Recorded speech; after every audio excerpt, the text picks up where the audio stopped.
যদি আপনি নারীদের সম্পর্কে জানতে চান, ইসলামে নারীর অধিকার কি, ইসলামে মেয়েদের কতটুকু সম্মান দেওয়া হয়েছে, কোন কোন জায়গায় নারীরা যেতে পারবে, কোন কোন জায়গায় পারবে না, নারীদের সম্মান কোথায়, মর্যাদা কোথায়, এগুলো যদি জানতে চান আপনাকে সূরা নিসা পড়তে হবে। নারীদের সূরা নিসা এর উপরে উঠলে আপনি বুঝতে পারবেন নারীদেরকে ইসলাম কোথায় রেখেছে। নারীদেরকে ইসলাম কোথায় রেখেছে এটা শোনার জন্য মিডিয়ায় যাওয়া যাবে না, তাহলে তারা আমাদেরকে ভুল তথ্য দিবে। আমাদেরকে আল্লাহ এবং তার রাসূলের উৎসের দিকে আসতে হবে। সূরা নিসা, সূরা নূর, সূরা আহজাব এগুলো আপনাকে জানাবে নারীদের মর্যাদা কোথায়।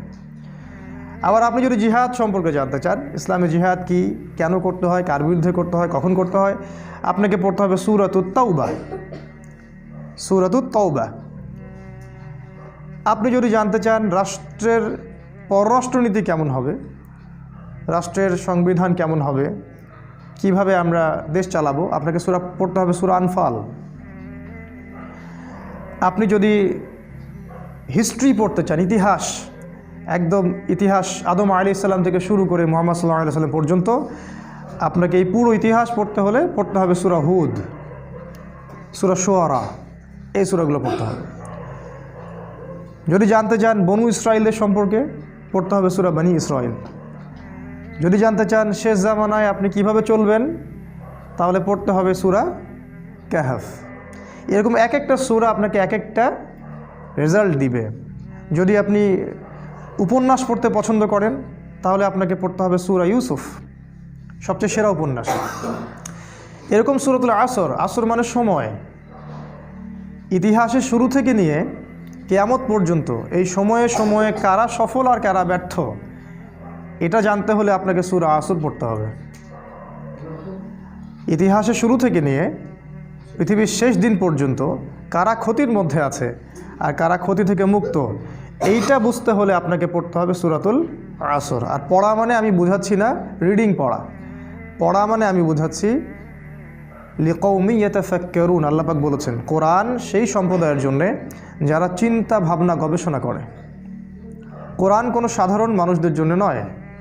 আল্লাহ পাক বলেছেন কোরআন একটা কিতাব ওই সব সম্প্রদায়ের জন্য লিকাউমি ইয়াতাফাক্কারুন, যারা গভীর গবেষণা চিন্তা ভাবনা করে তাদের জন্যে।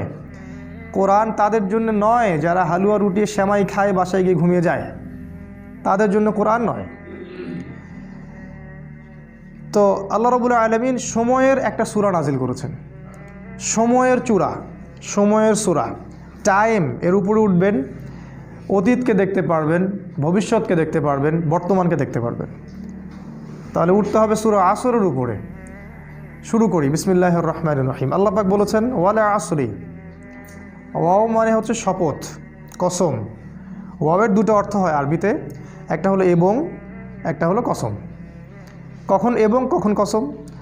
যখন দুইটা ক্লজ, অ্যারাবিক গ্রামারে, ইংলিশ গ্রামারে আমরা যেটা বলি ক্লজ, বা দুইটা অংশ, এই দুইটা অংশের মধ্যে জয়েন্ট দিতে হবে, তখন ওয়াও জবর ওয়া মানে হলো এবং। যেমন ইল্লাল্লাযীনা আমানু, তারা নয় যারা ঈমান এনেছে, ওয়া আমিলুস সলিহাত, এবং সৎ আমল করেছে। এখানে ওয়া মানে হচ্ছে এবং। আবার প্রথমে যেটা আছে ওয়াল আসরি, এই ওয়াও মানে হচ্ছে কসম বা শপথ। কোরআনে আল্লাহ পাক অনেকগুলো কসম করেছেন। ওয়া তিন, ডুমুর ফলের কসম। আমাদের দেশের ডুমুর ফল না, আবার যে ডুমুর ফল মক্কা মদিনায় পাওয়া যায়, আরবে পাওয়া যায়, কাঁচা খেতেও মিষ্টি লাগে। ওয়া তিন, ওয়া জাইতুন, জাইতুন ফলের কসম। জাইতুনের তেল দিয়ে রাসূল সাল্লাল্লাহু আলাইহি ওয়াসাল্লাম মালিশ করতে বলেছেন, উপকারী।